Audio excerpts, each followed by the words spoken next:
Hello and welcome to episode 332 of the Unauthorized History of the Pacific War podcast. My name is Seth Parrott, historian and deputy director of the Mississippi Armed Forces Museum here at Camp Shelby. And with me, as always, is my esteemed co-host, retired Navy Captain Bill Tody, former skipper of the fast deck submarine USS Indianapolis, Commodore of Submarine Squadron 3 in Pearl Harbor, and many others. How are you this fine morning, Bill? I'm doing great, Seth, waiting for the heavy weather to hit us here. We've had a couple of space launches this week, which has been pretty interesting. Another one tomorrow. So that's the great point of being located on the Space Coast here in Florida. Yeah, well, hopefully you don't get the same weather we got yesterday. It was hairy, shall we say. Hairy. That would be good. Yeah. And this week, obviously, we have a third member of our crew with us. We'd like to welcome back a fantastic historian, curator's distinguished professor of U.S. military history at Missouri University of Science and Tech, the author of 15 books, John McManus. John, how are you today, my friend? Doing great. I'm glad you sort of dried out, and Yeah. we had sort of the back end of it, but I mean, nothing compared to that. It's crazy. Yeah. Yeah, we'll be good. We'll be good. We'll be good. Hurricane season haven't even really started down here yet, so I mean that's. But anyway, Yeah. so before we get started, we want to do what we always do, which is ask you to like and subscribe to our channel. Please hit that like and subscribe button. It helps other people find our stuff. So now, General MacArthur's return to the Philippines thus far had been a success. The landings on Leyte on October 20th, 44 had gone off very well. And initial American advances beyond the beachhead had also gone well. Further expansion of the American holdings had met stiffening Japanese resistance, but that had been dealt with by American armor, infantry, and an overwhelming availability of artillery support. And while most things had gone very well ashore, there had been some unpleasant surprises. Airfields, or lack thereof, had been a major thorn in Mac's side since boots hit the shore on the 20th. The terrible condition of said airfields and the general inability to make them usable in a timely manner, none of which was due to a lack of effort, mind you, left control of the skies, usually in American hands, to anyone who seemed to want to take it. Daily Japanese air raids and terrible weather made supply an issue for the advancing Americans, as well as stiffening Japanese resistance in the hinterland of Leyte. A further thorn in Mac's side was the consistent reinforcement of Japanese troops through the use of amphibious landings at Ormoc Bay and other places. With American Army Air Force's power less than ever present at the moment, the Japanese strength seemingly growing, Mac knew he had a serious fight on his hands at Leyte. With the island of Luzon and the capital of Manila beckoning MacArthur like some long-lost love, he knew he had to wrap Leyte up, and right now. So last week, guys, we were talking about we got fair long into the Leyte campaign, but we paused to pick it up this week, and it's let's pick up with the push towards Breakneck Ridge, John. That's a pretty serious series of fights that go along in this area, isn't it? Yeah, and it kind of sets a tone for what Leyte is going to be, which is a fight for ridge after ridge after ridge. I mean, Breakneck is how would I summarize that? I mean, one of these fights where the opposition that the Americans face is really more potent than what they expected, given the sort of not paucity of resistance to the landings, but certainly, you know, the Japanese had one division on A Day, the day of the invasion, the 16th Division. By the time the Americans have pushed into Breakneck Ridge, the Japanese have been able to reinforce, dig in, resupply, and so this ends up as a kind of a Razorback Ridge fight in which you've got close quarters fighting. In which you're basically, you know, it's the ultimate in ground combat of whose will breaks first, in a way. It's almost hard to describe just the ferocity of this, but unfortunately, Breakneck Ridge is just the beginning of a larger struggle for all this high ground as you get deeper into Leyte's hinterlands. The other thing I want to mention, even sort of beyond this, is that Leyte, in a way, is eerily similar to Guadalcanal in that it becomes, you know, one of these build-up battles that both sides decide they're going to have to throw in a lot of resources, and you know, I don't think either quite expects it to go the way it does, especially the Americans, who had felt that they were not going to face all that much Japanese resistance on the ground. Of course, in the meantime, the Japanese turn it into a sea battle, famously the Battle of Leyte Gulf, and an air battle, as you mentioned, Seth, while contesting the air really throughout the entirety of Leyte. And So I think really it only parallels Guadalcanal in that sense of this contest for the air, and certainly the Japanese had more advantages at Guadalcanal, than they will at Leyte. But the point is the point in that the Americans during the Battle of Leyte cannot necessarily look up to the air and know that they're always controlling or that the Japanese are gone from it. And in terms of the sea aspect of it, the Japanese are reinforcing all the way into early December. In spite of the fact of major American air raids against their troop ships. I mean, it gets to the point where the Americans are sinking some of the troop ships within sight of land, and then the troops just swim ashore and then are put into circulation. I mean, I don't know too many battles like that. So it's almost kind of surreal in a way. So Breakneck, I think, why it's of interest is that it really kind of sets the tone in terms of how the land fighting is going to proceed. Yeah. And, going through it, writing through wading my way through this and writing all these things and looking at all this as we're preparing for these, that was the first thing that popped into my mind was Guadalcanal. Is because it's all three phases. It's air, land, and sea. And obviously, just like you said, the sea battles, and we just did a whole series on Leyte Gulf, it's heavily favored on our side now as opposed to Guadalcanal. But the constant aerial opposition, and the lack of control of the air is very reminiscent of Guadalcanal. But the thing that really bangs true to me was the consistent reinforcements, the Japanese landing people seemingly all the time, which is, obviously eerily reminiscent of Guadalcanal. And it's not what you would expect in 1944. And I think that's one thing people haven't, really grasped is that the Japanese are not done. Yes, we got them on the ropes, but they're not done by any means. And they're pouring everything but the kitchen sink, and probably they're going to try and pour the kitchen sink into this fight. Bill, do you want to show us where we're talking about here? I see you got the map up. Yeah. Just to set the stage, Seth, what we got here is obviously the island of Leyte. The Leyte invasions occurred on the eastern coast here. Tacloban we'll be talking a little bit about in just in a moment, is where MacArthur sets up his headquarters. And many of these Japanese landings are occurring here in what's called Ormoc Bay. And as you said, John, initially there's a single division. I think it's the 16th, right, John? Right. The Japanese division that's in here. But by the time this battle really starts going, you got the 26th, the 102nd, the 1st up here. And, the Americans are not going to be, we're going to be reinforcing as well. We'll talk about these various units later. But the point is, there's a lot of ridges through the central, there's Leyte Valley here, a lot of ridges through the central part of the island. And each one is going to be a bloody, bloody fight, Seth. Yeah, and it doesn't help either that the weather, ironically enough, we're going to talk about a lot of rain, and I got 7 inches of rain yesterday.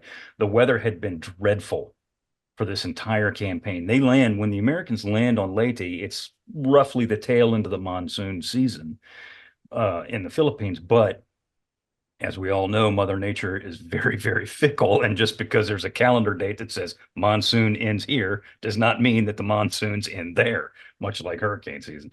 And the rains just absolutely poured down on Leyte pretty much the entire campaign. I think it tails off about mid-December, but regardless, the time we're talking about now, which is late October to mid-November, it's just, like biblical buckets of rain daily. 3 typhoons come in during that general time frame, dumping 30 inches of rain on Leyte. So imagine if you're an engineer trying to build the airfields, and they're not on good ground anyway. It's very difficult to get the kind of runways you need, at least for heavy bombers. And imagine too, if you're trying to construct roads in order to supply these forces that are now deep in the hinterlands, fighting in those ridges and remote areas. There's no infrastructure, and it's only getting worse. And as one engineer put it, you can move mud around, but it's still mud. I mean, and that's basically it. And your bulldozers are getting bogged down. You can imagine what that's going to mean for your close air support. Certainly that's going to intrude on how much they can help you. I mean, it's just an absolute mess.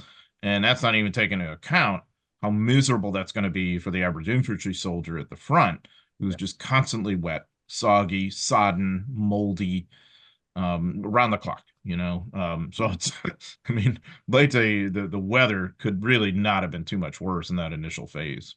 The misery I ended. made Go this ahead, Bill. point. Good.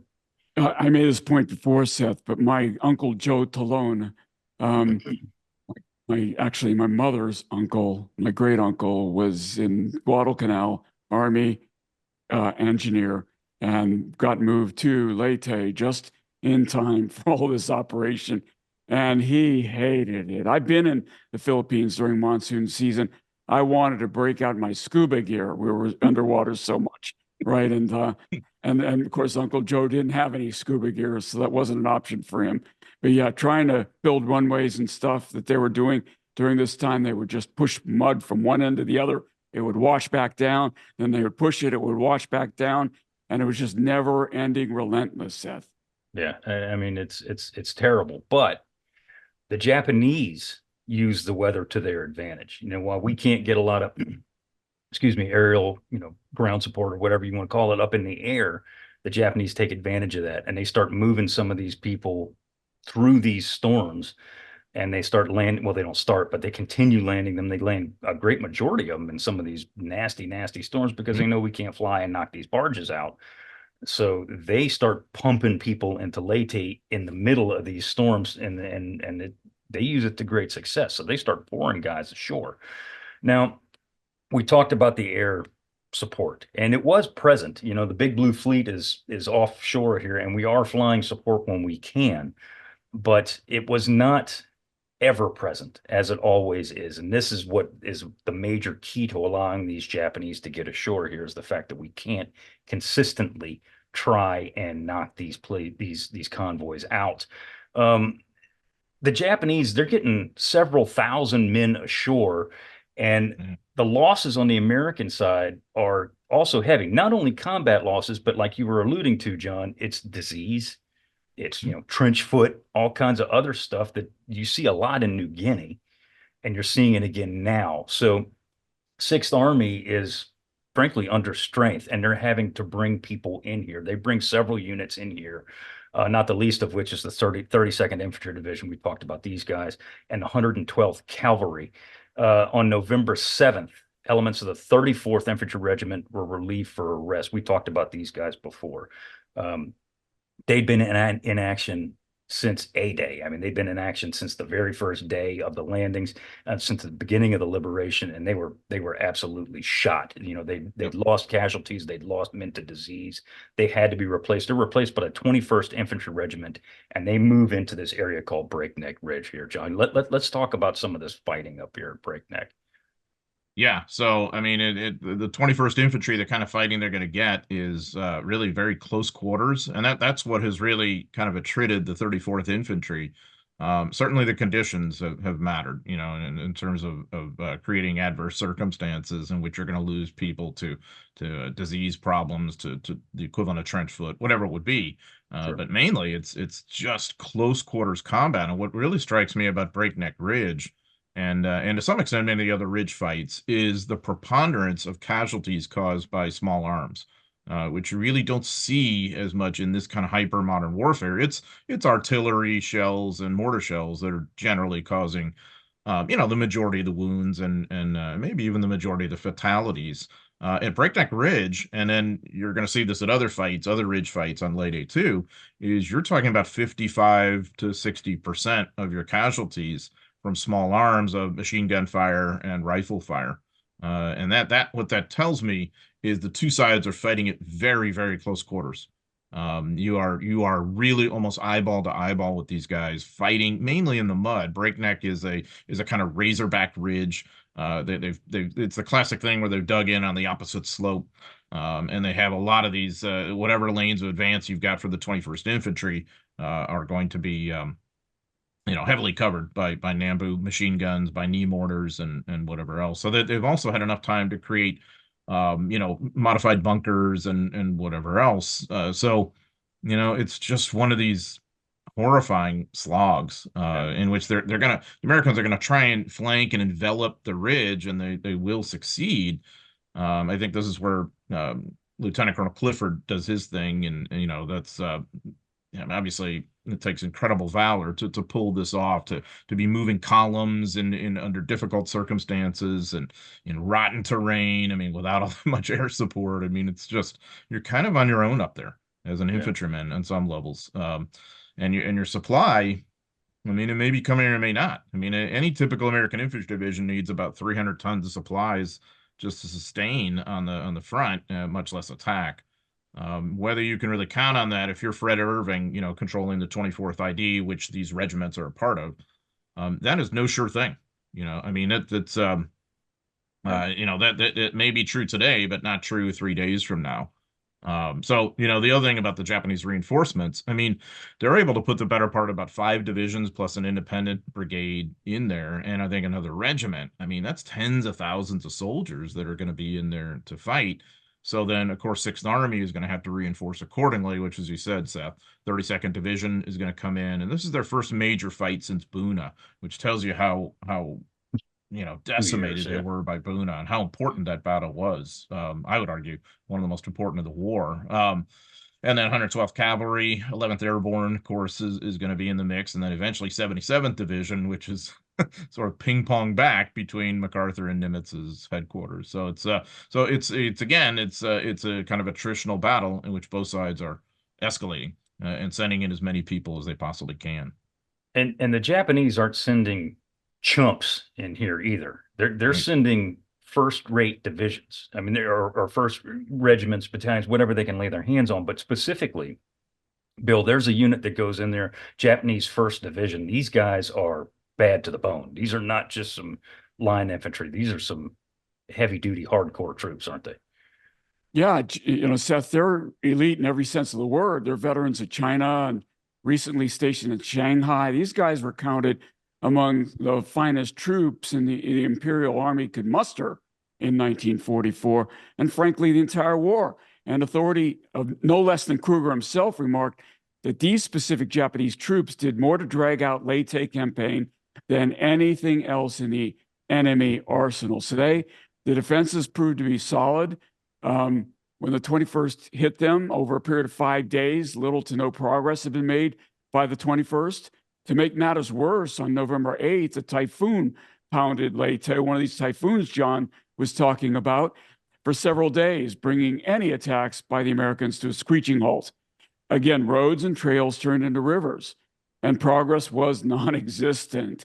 Finally, after 3 days of pounding rains, the attack began again, and the 21st achieved some small measure of gain. Seizure of several hills allowed the Americans to stretch their lines out across Highway 2 to a distance of 4 miles, a great achievement considering what had been gained earlier, Seth. Yeah, and we're talking about, you touched on it just very briefly, John, Lieutenant Colonel Clifford.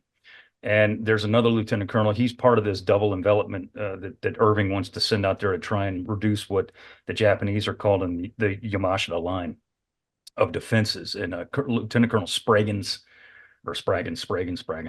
and Clifford are part of this double envelopment offensive, really, that goes out in there. And this is a perfect example. You were talking about supplies, because these guys part of this unit gets cut off, and they are bereft of any supplies. The Japanese wind up taking some of the American supplies that are trying to be airdropped to these guys. So this is a hairy situation for these GIs as they're trying to envelop this ridge. Can you tell us a little bit about that? Absolutely. So you're down to maybe 1K ration a day if you're lucky. You don't know where your next ammo is coming from. You're fighting essentially behind enemy lines, if we'll call it that, but I don't know that it's like a linear kind of line. It's more like perimeters or strong points held by the various sides that are bumping into one another. You know, it's a very insecure situation. It kind of reminds me a little bit of what Merrill's Marauders was dealing with during the previous spring, that they're fighting in heavy jungle terrain beyond a linear line of supply on the ground. And so they're somewhat dependent upon aerial resupply, which then, if the weather goes sideways as it has, now that really takes away from the momentum of the offensive. So I tend to think that it's pretty remarkable that the 21st Infantry achieves what it does in terms of this envelopment. And I think some of it is due to, can be put down to excellent battalion level leadership of Clifford and Spraggins. But I also think that the individual soldiers are pretty well trained. Oh yeah. These Yeah, are it tough is. dudes, you know. These are guys who have been at it, you know, in terms of their training for the better part of about 2 years. Now, I know 34th had fought on Biak, but you know, the majority of the 24th Division had not seen all that much heavy combat, you know, and yet they had existed, some of them since, you know, Pearl Harbor. So I think something that is kind of that is paying off now a little bit. That you have got the first team from both sides that are kind of coming to grips with each other. You know, we know that ultimately the Americans are going to win the kind of logistical quotient that's necessary here, but that wouldn't have been apparent to us at any given moment at the time. I mean, it's Right. so you're really having as a small unit commander, you're having to kind of ration your ammo, much less your food. And in some cases, soldiers go days without food, or they're scrounging for food, but there isn't much of that. You know, you're in remote areas, and locals would help you if they could, but there aren't many of them there. Right. So it's a pretty lonely battle in that respect. To Hey, put John, it, go ahead. Go ahead, Bill. no, I was going to say, you mentioned the 11th Airborne Division.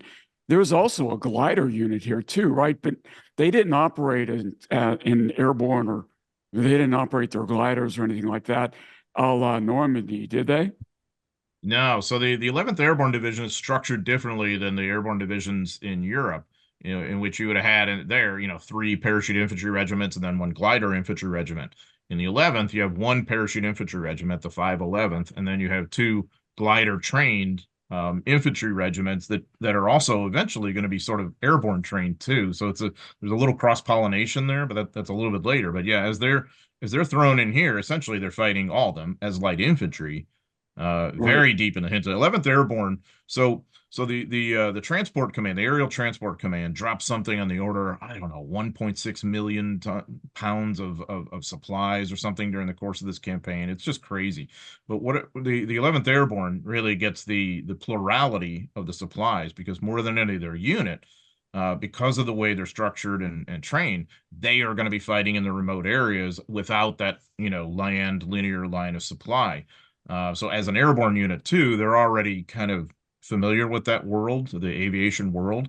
And so it's a little bit of a natural thing to resupply them by air. Whereas the 7th Infantry Division, which is fighting on the southern part of the American line on Leyte, is going to get maybe 4,000 pounds or 4,000 tons, whatever it is, you know, the smallest amount of the supplies, because they're rarely out of land supply. So 11th Airborne, their fight on Leyte, you know, if you ever want to sort of come face to face with the kind of heart of infantry darkness here, I mean that this is really it, because Mm. you are probably fighting in small squads, in which you're not entirely sure where your supply is coming from today and tomorrow, or if there is a drop, some of it goes into Japanese hands, although the aviators are doing incredible work.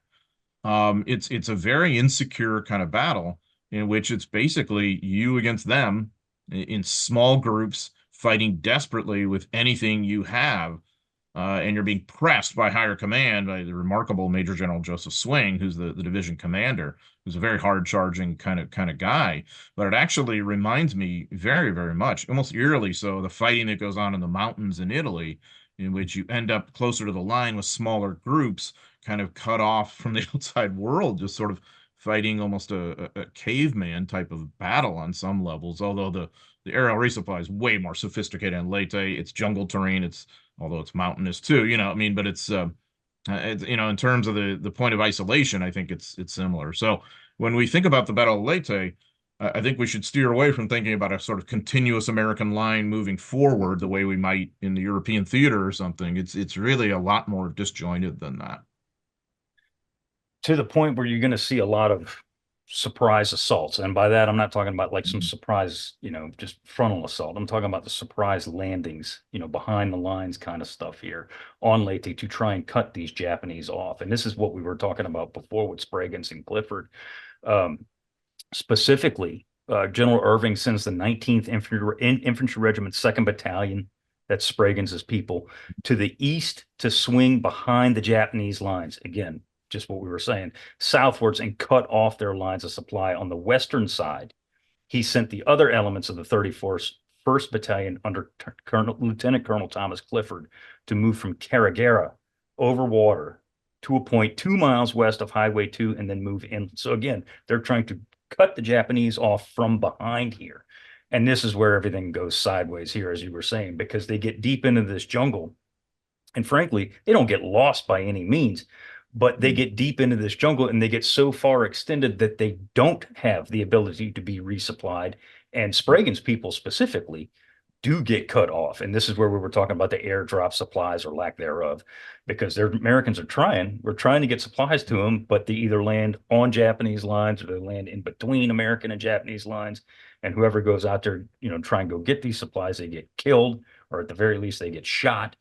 And it's a mess. It's an absolute mess. And this goes on for a good 2 weeks, 3 week period of time, where these GIs are basically, they're like two fingers sitting there and they're trying to meet up, and they kind of sort of do, but they're cut off and they're surrounded at some point. It's a really, really nasty fight out there. Yeah, and so at the higher level, this convinces Lieutenant General Krueger, the commander of 6th Army, that maybe he's overextended here. So he's worried about that. Because really the contact between those two battalions would maybe be contact patrols, and that is not enough, Right. And so what he's worried about is that he's overextended these guys, and that the Japanese might muster amphibious forces from, Luzon or wherever, and land them at Krueger, and basically cut off much of 6th Army, including much of the 24th Division, too far forward at Breakneck Ridge or wherever else this happens to be, So he decides that he's going to kind of hunker down, put some assets along the coast in order to defend against the possibility of a Japanese counter invasion, and consolidate. And I really think this is very interesting, because it's a real revealing moment of leadership philosophy. Krueger is just, the word we associate with him is cautious. But I would say, one person's caution is another person's wisdom, another, forbearance or whatever, right? It just kind of depends. You have this difficult decision to make. Do I continue to press forward and say, well, yes, the Japanese could hit my rear areas and I'll deal with that then? Or do I hunker down, batten down these proverbial hatches in case the Japanese make this counter move, and then make things safer than for these guys who I think are overextended. Krueger obviously does the latter, and I tend to think this is a kind of uninspiring decision, but very logical on many. But I also think he's been unfairly criticized by some who maybe oversimplify the Leyte battle and say, if he'd pushed forward, the 1st Division, the Japanese 1st Division that you guys were talking about earlier, which absolutely is the cream of the Japanese army, isn't going to be able to get in place and extend the Leyte battle as long as it did. I think that's an oversimplification. The Japanese are landing people at Ormoc, and unless we can seal that off with aerial attacks, there's going to be a reckoning with these guys somewhere on the island. But it's interesting. I wonder if someone like Eichelberger is in command of 6th Army, if this part of the battle proceeds a little bit differently, and the Japanese northern flank on Leyte then is a little bit of a tougher go for them. It's just one of those interesting sort of historical hypotheticals. I think what Krueger does is fully justifiable and actually smart on many levels, but I also think he misses something of an opportunity there. As bad as things are for 21st Infantry and whoever else, I do think there's something of an opportunity maybe to strike forward before some of these Japanese reinforcements can get in place that far forward.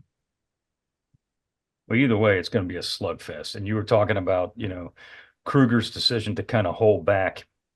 I don't want to say hold back, but pause, if you will, for the lack of a better term. It irritates one guy specifically. And we all know who that is. Yeah, we do. We do. It's General MacArthur. Because MacArthur, God knows the man had his faults, but he wants to get this over with. He wants to get this moving, as fast as he can. And of course, he does what he does all the damn time, says, hey, the battle's won, and they're still slugging away. But I put it in the notes, we need to mention some of his actions here, because they're not bad. And frankly, MacArthur at this stage of the war is probably under more personal danger than he had ever been. And he's willingly putting himself there. He could easily have gone back and hunkered down on the Nashville or somewhere else and been perfectly fine, but he chooses not to do that. And he sticks out. What is the Price House is the name of the place that he lives in. Yeah, it's so fascinating. Go ahead. It's a Yeah. Tacloban, and so it's a house owned by Victor Price, who was a veteran of the Philippine American War, and had decided to make a life for himself in the Philippines. Married a local woman, started a local business, especially around like road building and whatnot. Became very, very well off. Had purchased this house. It had, I think it was like a 12-room house, very expansive and comfortable. And of course, when the war began, he and his wife are apprehended by the Japanese and put in an internment camp. And the Japanese took their house over as like an officer's quarters and whatever else. So when the Americans invade, they're going to take over the house and it's going to be MacArthur's headquarters. So I just published an article in the Australian Journal Wartime about MacArthur during the Leyte battle, in which the main theme is that MacArthur he faces more danger in World War II by far than any other American theater commander. It's not even close. I mean, Eisenhower, Stilwell, whoever, and no comparison. And not just here, at other places too, but especially here. On Luzon later, he's going to take a lot of chances moving around toward the front and all this. Here, he's hunkered down at Tacloban, miles behind the lines. But that doesn't mean he's safe. And the reason he's not safe is all that Japanese air coming in day after day, night after night, and they know exactly where he is. Yep. So they're That's trying what to I was bomb gonna the say. Price house. They know the house very well. And so MacArthur, there are several times, one time a bomb comes through and in a neighboring room. He had his own private bedroom, his own private bath, which had been Victor and his wife bedroom. So at one time, a bomb came through in an adjacent room and unfortunately didn't explode. There's another time where a strafing aircraft, a couple of shells, from when it was strafing, comes in and plinks off a mirror when he's shaving. There's another time when U.S. anti-aircraft shells, spent shells, come in and one plops down on a bed not too far from him, and he, just sort of delicately says to the anti-aircraft commander, "Can your crews lower their gun muzzles just a little bit? I mean, so that perhaps the trajectory won't bring them down right on us." And so I mean, night after night, it became a game almost as MacArthur is eating dinner with his staff and other visitors and his commanders, including sometimes Krueger, sometimes Eichelberger. Although Krueger tended to stay away and do his own thing in terms of meals, but. Night after night, it's a game because you're sitting there at the table and it's like this supposed normal situation, and then you hear the air raid start, and you're like, oh my God, where are those bombs going to drop? And MacArthur doesn't move muscle. He's so outwardly stoic and courageous, and so everyone else has to take their cue from him, even though they want to run for the hills. And so, I mean, Eichelberger in particular, I think this is so funny. I mean, he got into it. I mean, to him, it was like, because, you guys know how much resentment he has towards MacArthur by this point in the war, but he really admired this aspect of him because it's very similar to Eichelberger, like, oh, cool, danger, it's just very twisted in its own way. But I think Eichelberger really enjoyed the specter of seeing some of the staffers, including the beloved Dick Sutherland, who everyone, of course, detested, seeing them sweat, but having to kind of stay in place as long as MacArthur did. It's just fascinating stuff. The Eichelberger who MacArthur said, "Go win that battle, Bunagana, or don't come back alive," or something like that, right? Take Boona, Bob, or don't come back alive. Imagine if your boss tells you that, right? Yeah. And Seth, I do want to say that, we're pretty hard on MacArthur. He gained the reputation at Corregidor, dugout dug by his men, not by us, right? There's no evidence of that here. He's exactly right, John. He's sticking it out. He's exposing himself, whether it was right or wrong or smart or dumb, to danger, and he's showing his physical courage. Maybe because, I don't know, he's smarting from the things that had been said about him in the past. Remember, he's spent the majority of the war to this point in Australia, where it wasn't very dangerous for him. So, yeah, he may be trying to make up for all that lost time. He may be, and I think he's too hard on himself because at Corregidor he was very courageous. The whole dugout dug thing, and anybody who knows me knows that I'm not exactly a huge MacArthur fan on many levels. But you know what? It's so unfair. I mean, he he lost, 25 pounds. So it was not like he was eating well. He was constantly exposing himself to danger at Corregidor in a bad situation. Later on at Los Negros, he lands within, 2, 3 hours of H-hour. And of course in World War One, he'd been very courageous. Whatever else he is, he's he's not cowardly. He's an extraordinarily courageous person physically, not always morally, I suppose, but physically. I don't think there's any question, and I think this is a prime example. Yeah, so it's a weird situation because it seems as though he's disengaged from the battle because he can't get up to the front lines physically because of the conditions and the mud and the transportation issues. But he still sees so much danger, back at Tacloban, in the Price House. So again, it points to the fact that the air isn't secure, unfortunately.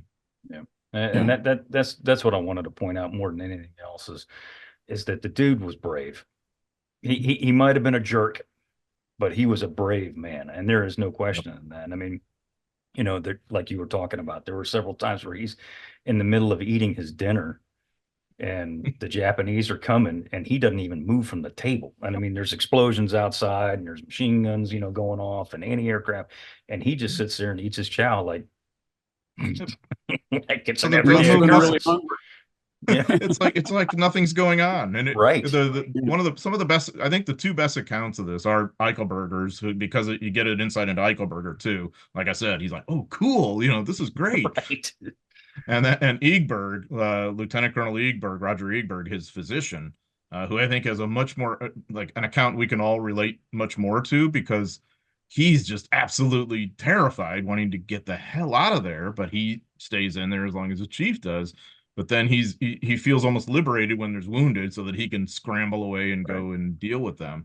So his accounts of that are really quite fascinating and insightful. Yeah.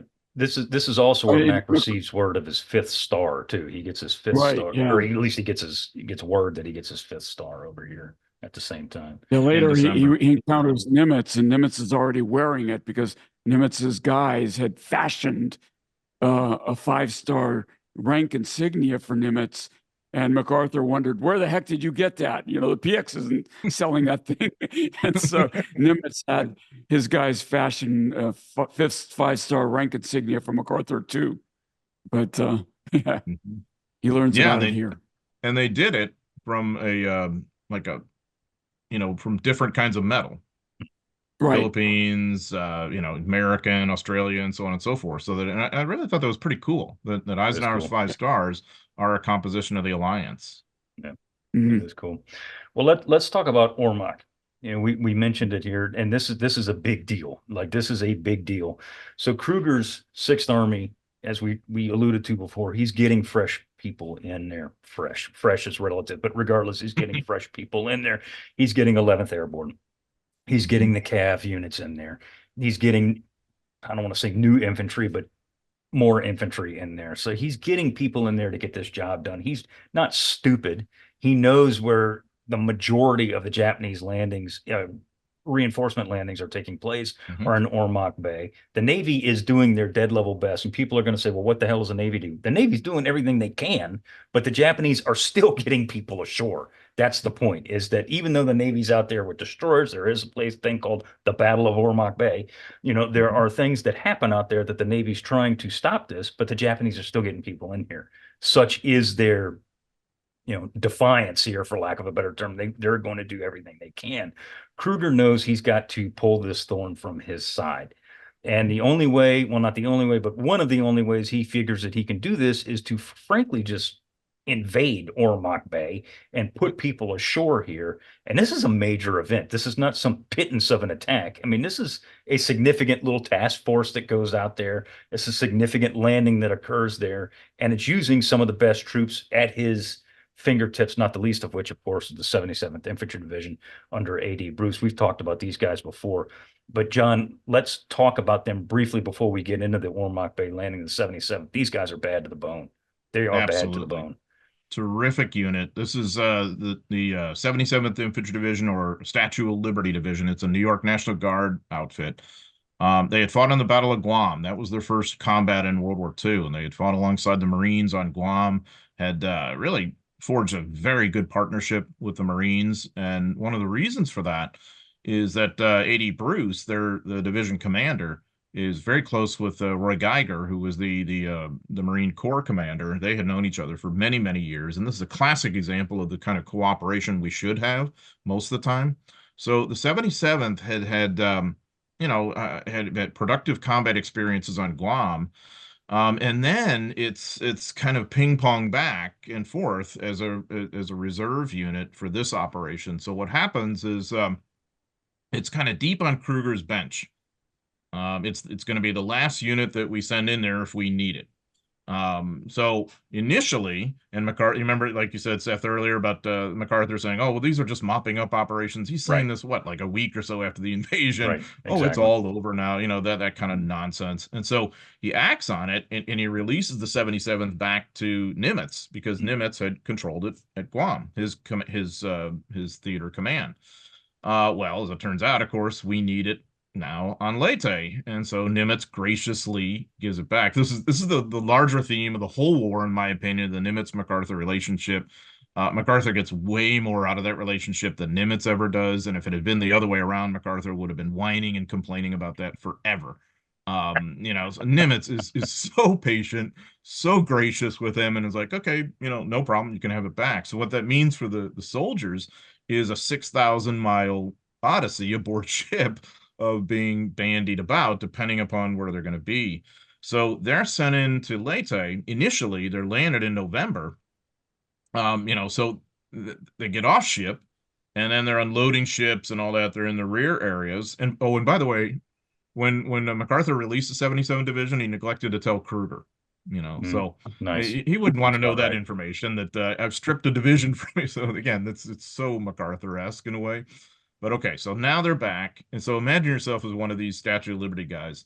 You've been on this odyssey around the Pacific. You're uncomfortable. All soldiers hate being aboard ship, of course, right? And so now you're landed, you're off ship, and it's like, okay, guess what? We're going to load you aboard ship again, and you're going to launch an invasion. And Ormoc is really the game changer of the whole Leyte campaign. Yep. Krueger takes his lumps a lot of times for not being imaginative or aggressive or whatever, but he's been advocating for this for a long time. It's just that we haven't had the shipping really to devote to it. So we do by early December, and December 7th is the date of the actual invasion, 3 years after the Pearl Harbor attack.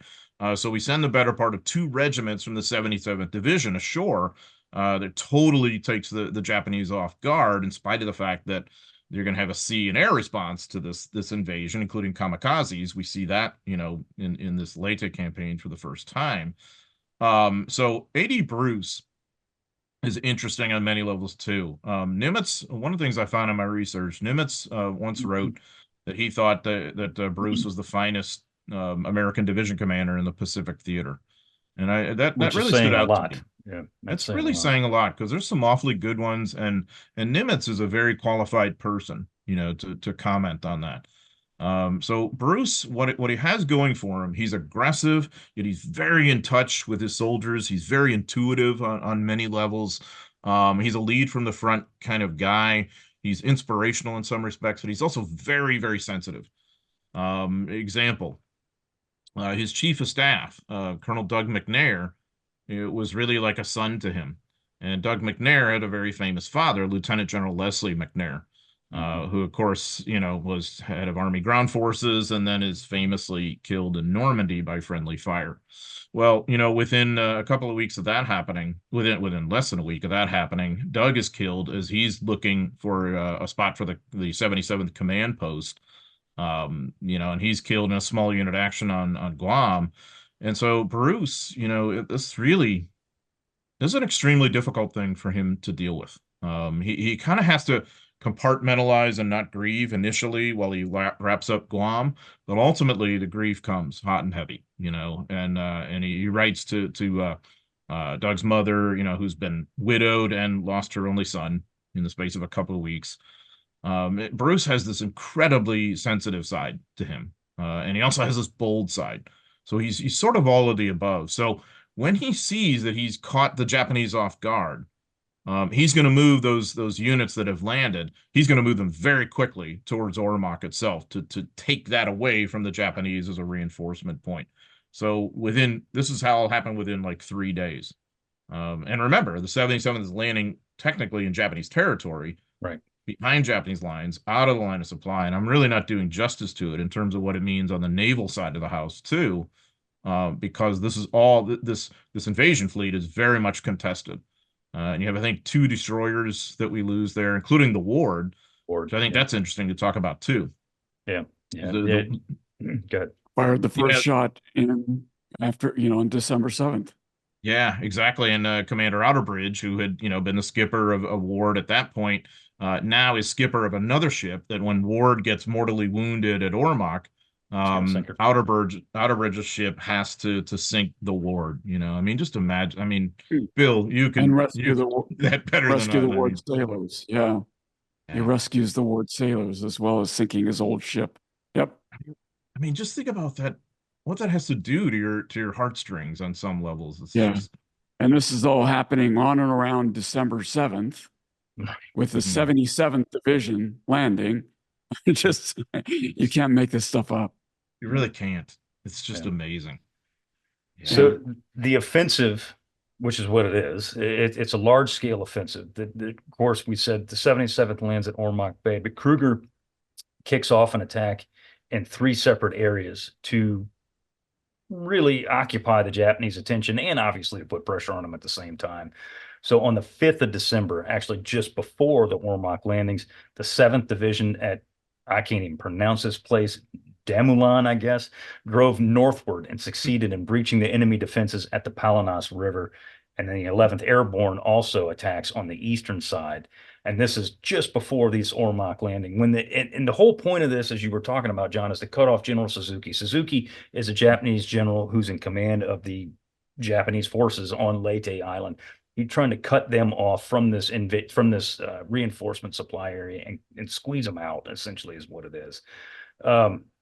The Japanese, again, nothing if not resilient. Once we land these people at Ormoc, they realize, oh crap, this is a bad situation. And Suzuki starts putting people all over the place and shifting people around. And it actually weakens it strengthens parts, but it weakens parts, and it winds up hurting them in the end because we start punching through their lines a lot faster than we had before. Oops, I'm sorry. Something just popped up. So when they do land, when the 77th does land at Ormoc Bay, they land unopposed. It was expected that they would receive some sort of defensive fire there, but they land completely by surprise. Take the Japanese completely by surprise. And like you were saying, John, Bruce puts the pedal to the floor and just goes, because he knows we're not going to sit here and consolidate like some other landings have done. We've landed, let's consolidate the area and then move. He's like, no, the hell with this, just go. And that's typical of him. He's done the same or very similar things on Guam when they've been there too. The resupply. Now, we talked about, and this is not unlike what we were talking about Spraggins and Clifford before. This is a similar type of thing, but on a much larger scale. The resupply missions came to the 77th via Leyte Gulf, and they were almost always under Japanese air attack. So, I mean, even at this stage in December the 7th, and we land on October the 20th, we're still don't have mastery of the air, and this affects every single thing we do from here on out for the rest of this campaign. Absolutely. And we never really have mastery of the air. And absolutely. And so MacArthur will tell Lieutenant General George Kenney, his amazing air commander, he's like, you know what, I'm not making any further moves unless I have the Far East Air Force, basically consolidating things for me, because, he doesn't want to have to constantly come hat in hand to Nimitz and say, hey, can I borrow your carrier forces, to give me my air support? I mean, and as to pick up on my earlier statement, Nimitz is always helpful and acting like a good partner. But it's not ideal because you're risking those carriers too in ways that maybe you don't want to. So yeah, I mean, so we got to resupply these guys once ashore, and those ships are vulnerable. And here come the Japanese attacks against them. I mean, it's very, very messy, the Leyte campaign in that regard. Much less what's happening, the fighting on the ground. So you've got this enveloping attack, as you alluded, Seth. You got the 7th Division and the 11th Airborne kind of on the southern bend of that, and then the 32nd Infantry Division, which has come into play on the northern bend. And so Krueger's trying to kind of crush that Japanese line, or whatever we'll call it. Trying to squeeze them, yeah. trying to squeeze them on either end to bend it to destroy it. In addition to being outflanked at Ormoc, the 32nd, of course, is fighting extremely well. And is relatively fresh compared to 1st Cav or the remnants of 24th ID or whatever.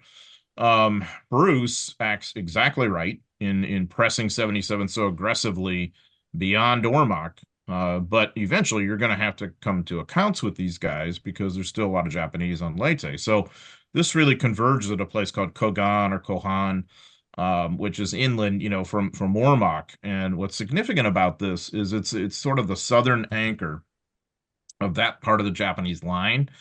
And it's heavily fortified, almost in the manner we'd associate with the European theater, with a like concrete. A lot of concrete, yeah, a lot of bunker and pillbox type concrete buildings that are really heavily fortified, including like what amounts to the city hall, which is just a major fortification. And so you've got basically basement to basement, house to house, pillbox to pillbox, aperture to aperture kind of fighting, in which the 77th is going to use a lot of flame, a lot of flamethrowers, a lot of grenades, a lot of demolitions and explosives. Tanks can help, but really in the end, this is an infantryman's fight. And it's here that the 77th is going to suffer really almost all of its casualties in the Leyte campaign. And especially the 305th Infantry, which really does most of the heavy lifting as sort of the lead unit here. So once you've got that, the key now is to link up with the 7th Division coming from the east. And of course, that's what happens in the wake of all this. Once that happens, you now have a continuous American front from both south and soon from the north, the 32nd Division compromising Suzuki. But in the meantime, one of the things I should mention is the Japanese have once again tried to turn the tables with whatever capability they have, because they know the vulnerability of American airfields and rear depots and areas. So they send in small airborne forces. Yep. That are going to be parachuted in and land around these airfields in the American rear. And then they're supposed to have landward units fight their way to them. Now, from our perspective, 80 years on, it's all kind of harebrained and, it certainly fails, but there's a lot of local successes. And this really causes a lot of distress in the American rear areas, to American lines of communication. There's loss of life. There's heavy fighting in these airfields. So Leyte is such a messy battle where none of us can say, you know what, we're in a rear area. We're completely safe here. The fighting might as well be on the moon or something. No, if you're in the Leyte battle, I don't care what job you have, it's probably some level of significant danger, certainly because of the Japanese opposition, but also the conditions. The other point, 6th Army suffers 93,400, or excuse me, tens of thousands of non-battle casualties, quote unquote. Right. Okay, well, disease. That's disease, that's trench foot, it's combat fatigue. It all has to do with battle. I'm sorry, it just does. So there's a bit of disingenuousness to the American reporting there that you're going to see. You don't necessarily have to take a bullet to be a casualty on Leyte, and that affects tens of thousands of guys in the course of this campaign. Yeah.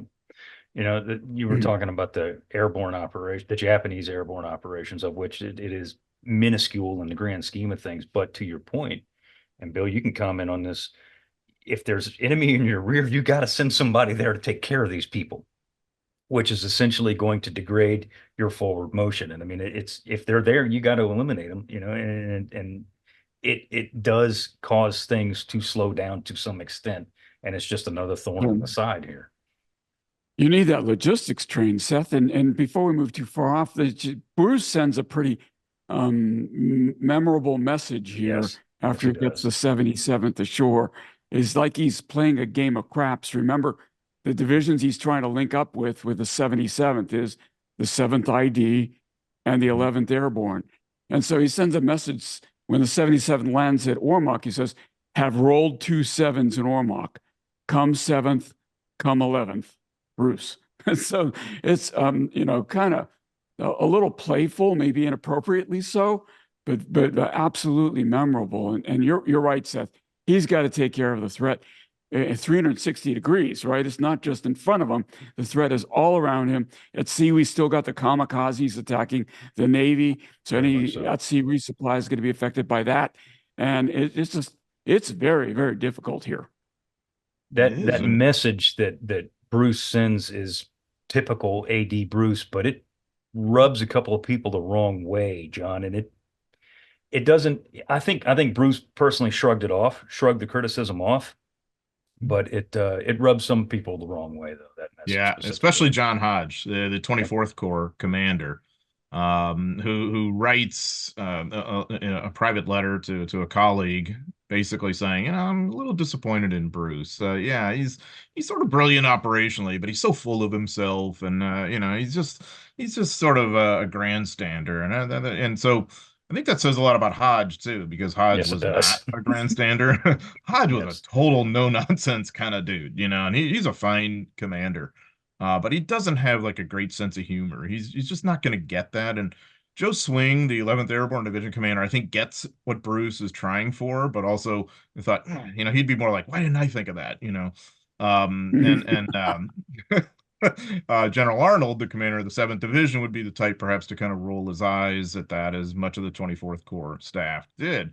But yeah, that's Bruce. I mean, he's colorful, and he's trying to send a message. Hey, come link up with us. We've done our part here.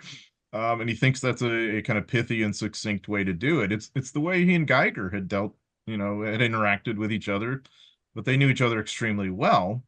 Hodge is not necessarily what I think Bruce would consider a friend. So yeah, maybe he's going to be a little bit. And of course, once the word gets around the soldiers, you can imagine how it gets blown out of proportion, and unit pride comes into it, and all that great stuff that we always have, right? For sure. And we were talking about this close quarter, urban style, combat here near Coach. Bill, there's a guy specifically we got to mention. I'll put him in the notes here, Robert Nett. And this is a perfect example of the type of fighting that's going on around these concrete emplacements, these bunkers, these basements, all this other kind of stuff. Bill, tell us about Bob Nett. Well, this guy was company commander for Echo Company, or E Company. It might have been called Easy Company back then, of the 305th Infantry Regiment, of the 77th Infantry Division. So Nett and his company were dealing with the Japanese concrete emplacements, as we were talking about, that had been delivering punishment to the 77th for several days.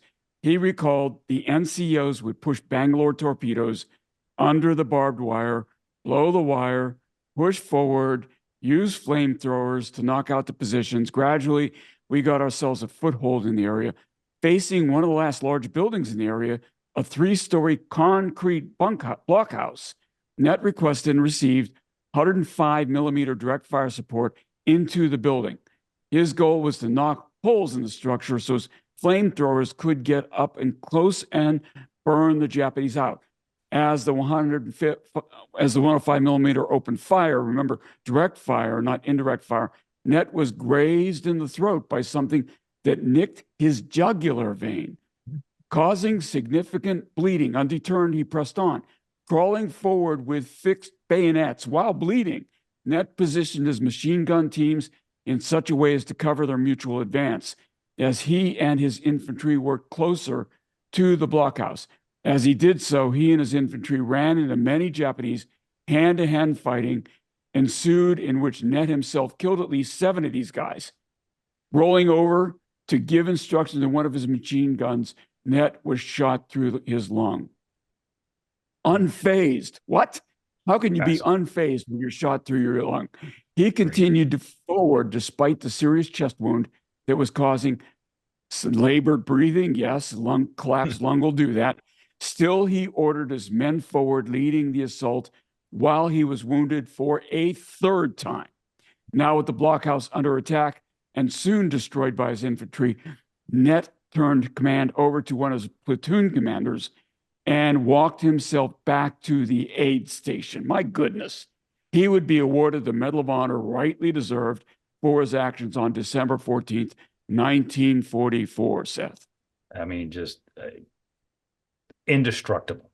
Indestructible. I had the opportunity to meet him. He was absolutely incredible guy. But I mean, you get nicked in the freaking jugular. and you're still trucking along. You take one through the lung, you're having labored breathing, I think is a very good way to put it, but it's significantly harder than that. Yeah. And he would not relinquish command until the job was done. And he was either going to get it done or it was going to kill him, one of the two. But just absolute badass, just 100%. So with this area in their pocket, Leyte is not secure per se because there's still fighting that goes on for a long time, but it's getting there. We're getting there. We're getting to the point where it's almost secure. First Cav forces in the regions between Ormoc Corridor and Leyte Valley continued to pick their way through the mountains until they were in a position to where they could get onto the main highway there. On the 19th of December, Cav units captured Lanoy on the highway and cut off the enemy's supply line from there. That these guys are opposing the 32nd Division that we were talking about in depth here a minute ago. Turning south, Cav then moved on to Kananga, where contact was made with elements of Bruce's 77th. The Japanese had fought like lions, like they had done literally every single place they had ever encountered any kind of infantry, American, British, Australian, it didn't matter. Japanese fought tenaciously everywhere they went. But this final offensive by Krueger, John, it was just too much. They could not hold it. They could not push it back. And it winds up forming these small pockets that we'll see of Japanese defenses that really last all the way into 1945.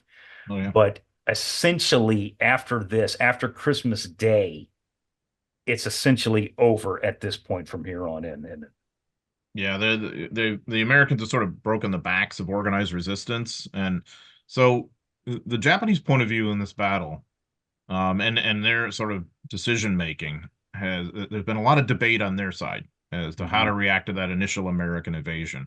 Yamashita thought that Luzon was most important, and he did not really want to reinforce Leyte. He didn't want to fight there. Tarachi, his overall theater commander, overrules him, tells him you've got to send in those reinforcements. So the Japanese lose something in order about 50,000 KIA on Leyte, probably even more than that. A lot of them having come from sort of the cream of Yamashita's forces on Luzon that he's been forced to expend here. And the sad thing for the Japanese is there comes that point certainly in December when Yamashita has to tell Suzuki, I'm sorry, we can't send you any more people. We can't resupply you. You're just really kind of on your own. And he basically adds a postscript of, I basically am crying tears for the loss of so many of our officers and soldiers who are fighting to the death on Leyte. So he's trying to tell Suzuki, I'm really with you. I sympathize, but there's nothing more I can do. Imagine you get that message as Suzuki. I mean, and so, he will, eventually, I think he will try to escape and either he drowns or he gets out. I don't remember, but some of them get out. Many of them don't. Many of them are going to wander around there on Leyte and just continue to make trouble. It's the typical sort of Pacific theater campaign. That goes on longer than we think. And then there, as I've often compared it, it's like a shattered mirror, and there's the little shards that are still out there in the carpet, and so there's still danger out there. And like you said, Seth, fighting goes on there until pretty well into 1945. Eichelberger's 8th Army takes over around Christmas Day and has to deal with that kind of backwater kind of operation until eventually they're going to be heavily involved on Luzon and elsewhere. But yeah, so the Japanese too are going to take out or look for a lot of their logistical sustainment against the population. And so those roaming bands of Japanese become a real problem for you as an average Filipino farmer or villager or whatever, because they're coming in and they're taking your stuff any way you can. Whether the Americans and Filipino guerrillas can really be there and help you is an open question at any given time. So so in the end, I would say neither side gets what they want out of Leyte. Right. The Japanese wanted that decisive victory, air, land, and sea that would turn things around and force the Americans to the negotiating table. The Americans want great airfields and they want a quick victory to sort of push up to Mindoro and Luzon and all that. Now, of course, Leyte is going to be a springboard for Luzon, but not in the way we think. I mean, all it does is give us that great presence of cutting off the northern southern archipelago from parts of the archipelago from each other, that we have that midsection. We don't get the airfields we want. We don't get the ports and sustainment that we want. And we end up with a larger attritional battle that we really didn't want either. So it's I've often compared Leyte to a wormy apple, you know. Once you bit into it, you got to eat it to its rotten core, I guess, but it's certainly not terribly satisfying. And I think, you know, well, you're 100% right. We didn't get what we wanted out of Leyte. The backbreakers on the Japanese, though, you know, more so because we can, you know, we're coming to Luzon come hell or high water. We're coming, and we're going to take the rest of the archipelago one by one, or, you know, as the case may be, as time marches on. But just like you were saying, John, you know, once the Japanese keep feeding men into the grinder here, a la Guadalcanal, they're going to degrade defenses elsewhere, and they do on Luzon specifically. They degrade a lot of their defensive capability on Luzon by sending these people into Leyte, where they just get chewed alive. And, you know, in hindsight, which Bill and I always say, hindsight's 2020. Yamashita was probably right.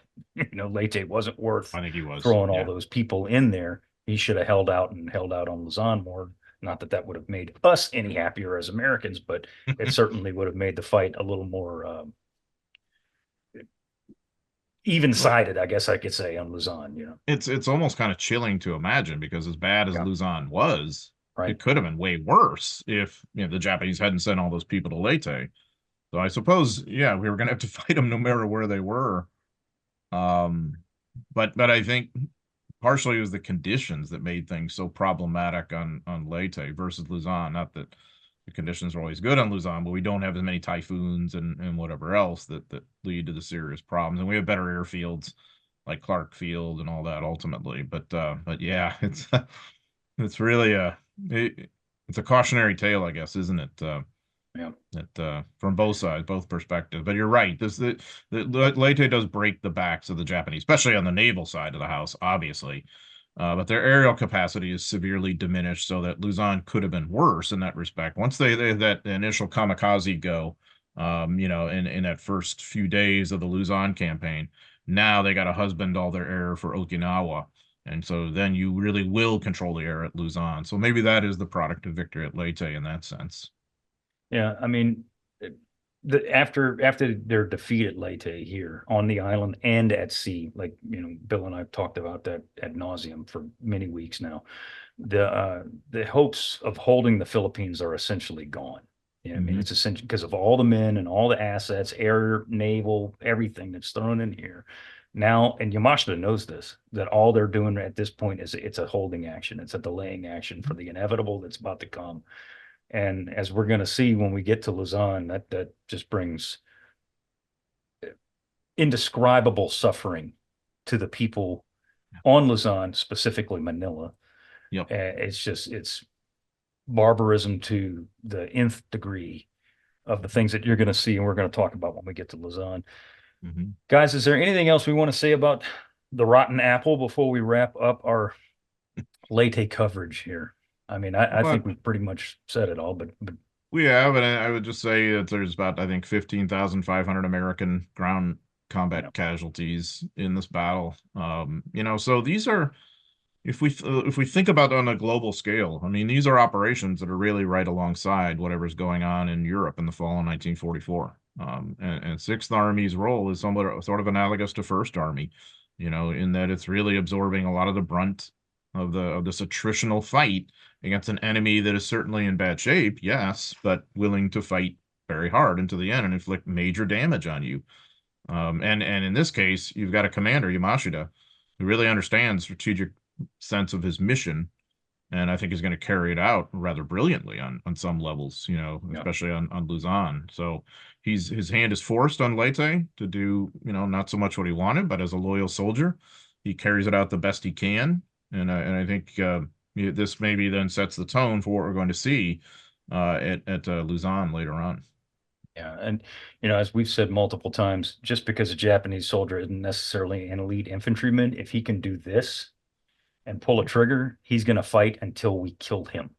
Yep. It doesn't matter if he's trained infantry or if he's naval infantry or if he's a supply, you know, a box hustler. It doesn't matter. If he can pull a trigger, that dude's going to fight and he's going to stay there and he's going to fight to the death. And that's exactly what happens. Yeah, absolutely. Yeah, exactly. Yep. That's exactly what happens. Hey guys, you real historians, there's a scene in the movie Patton where Patton says something like, "God will not allow me to miss this fight." Did that really happen? Patton? Patton, yeah.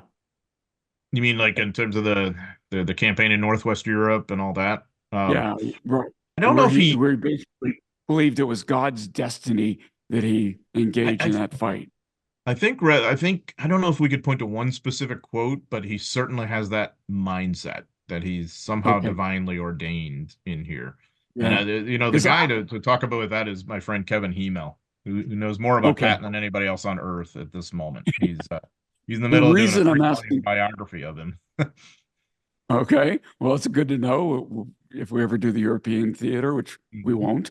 But anyway, the reason I'm asking that question is because I see in my mind's eye MacArthur essentially saying the same thing about the Philippines in this invasion in particular, that he saw God's destiny and that he had kept the faith by landing at Leyte.